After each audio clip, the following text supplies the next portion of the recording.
Hey YouTube, welcome back. It has been a while. I've been crazy busy here lately. Today is June 22nd. Just going to give you a little property update today. I've got my food plot back here behind me. So I'll show you a little clip here of me getting the property prepared, getting this little plot here disked up and ready to plant. It's the same spot that I had a food plot in last summer. So I had a combination. I had a mix put out here and the deer really liked it. And so I made up my own mix here this year with a bunch of stuff that I either had left over or stuff that people had given me. So I've got soybeans in here, I've got some lab in here, I've got some field corn, some sunflower, some sun hemp, and some buckwheat. And I've got all that mixed in here. I got it out really late this year. Weather has been crazy this year because it's either been really hot and really dry or just like torrential downpours. I mean, even yesterday, for example, we had a crazy series of storms come through that was just dumping, you know, like 2 inches an hour of rain. And, you know, you really can't do much with that. I mean, that's too much rain, especially whenever you're on the side of a hill or on a slope like I am. It just washes stuff out. And it's the same thing with the garden this year. I'll plant something, we'll get a heavy rain, it'll come through, it'll wash it out. I'll go back and replant it, and then we'll go 3 weeks without any rain, and the seed just does nothing in the ground. So, it's been a crazy year this year. We're starting to see some fawns pop now. I actually, unfortunately, just saw it look like a pregnant doe dead down here on the side of the road. But starting to see some fawns hit the ground. Poults are starting to roam around. I saw a hen the other day with about 9 little ones trailing behind her. At the same time, the coyotes are booming now too, because I've heard a bunch of coyote pups out howling and yipping at night. So, unfortunately, you've also got to deal with that. So, other than the food plots, I don't think we're going to have many acorns this year. We had a really late heavy freeze this year that zapped a lot of the oak trees. So I'm going to have to really focus on the food plots this summer and this fall especially. I'm going to have to get a couple of fall winter food plots out just to pull the deer in here. I don't have oaks here to begin with, so it's not like the oaks are a draw for me. So I need something to pull these deer in, and if the neighbors' oak trees are dead or they didn't produce this year because of the late freeze, then hopefully my food plots will be the biggest nutritional source around here for the deer. Right now, we've got, our berries are exploding. So my hillside has got a blue billion blackberries up here. So I've got all these thick stands of blackberries. You can see one right here behind me. There are, I can't even begin to tell you how many of those I have here. I don't know. I mow around them all year because we pick blackberries. I mean, last year I think I picked 7 gallons of blackberries for our own use. I gave some blackberries away. We're talking about selling blackberries this year. They're all wild. They're all they just grow in the middle of pasture fields here.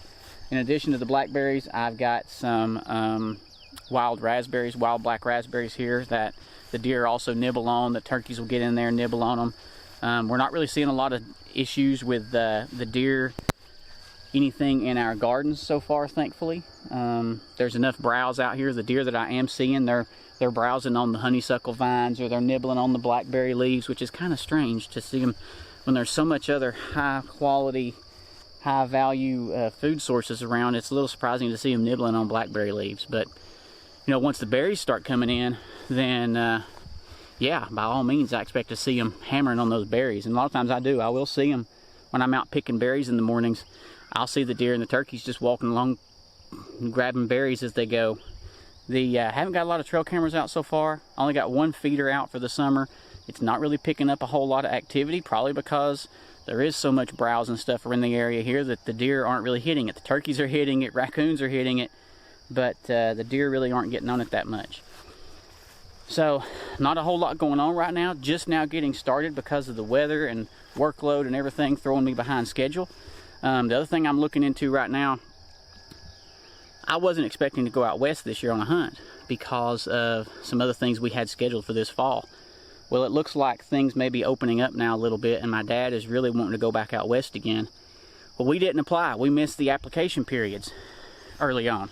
And the unit we hunted last time for elk has now went from over the counter in Colorado to a quota hunt. So that really screwed us up. But it just so happened that last week Colorado released their secondary draw options, so we're looking through those.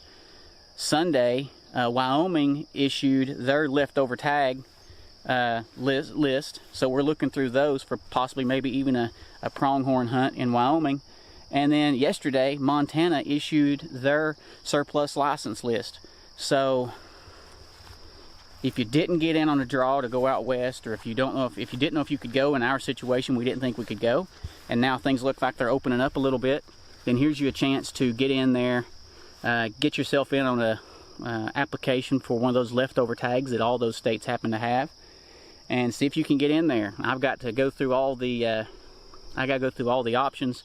I've got a membership with Go Hunt, so I'm looking through, you know, the units, trying to get details on the units, percentage of public land, doe to buck and bull to cow ratios and all that sort of stuff, historical harvest records, just looking through all that stuff to try to get an idea of what may work for us. I'm trying to find something. Last time we did the elk for my dad, he turned 69 this year, and it was a little bit strenuous. I mean, he works every day. He works 50-60 hours a week on his job, even at 69 years old. It's just, you know, when you start hiking those hills and you start trying to push up to 11,000 feet, and then if you manage to harvest an elk, I'm trying to convince him maybe to do a pronghorn hunt. I think it'll be just easier physically.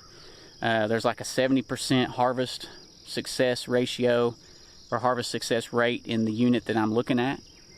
So obviously, you know, you don't have the physically demanding climbing from 8,000 feet to 11,000 feet to get to where you're hunting either. So if I can convince him and my brother to do that, I think that's what I'm going to try to convince him to do, just because I think it'll be less physical for him. We all have a greater chance of getting something. Plus we can use a rifle as opposed to going in on an elk with a bow. Yeah, we could do the over-the-counter rifle hunts in Colorado, but no thank you.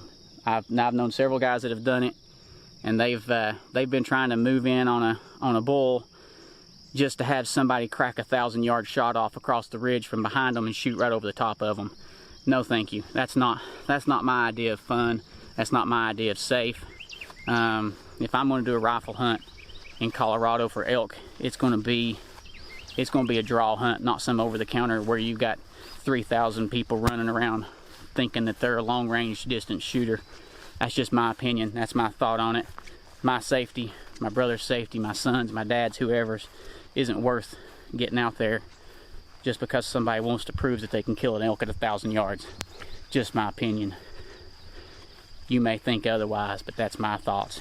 Just because of the feedback I've had from people that I actually know that have been out there and have had things like that happen to them, and they felt extremely unsafe. Anyway, get over here. I'm going to check the gardens out this morning. Those storms yesterday came through, blew a bunch of trees down in the area. I'm going to make sure it didn't tear my fence down around my electric fence down around my garden over here. And then I'm going to get inside and get to work for the day. Have a good day. God bless.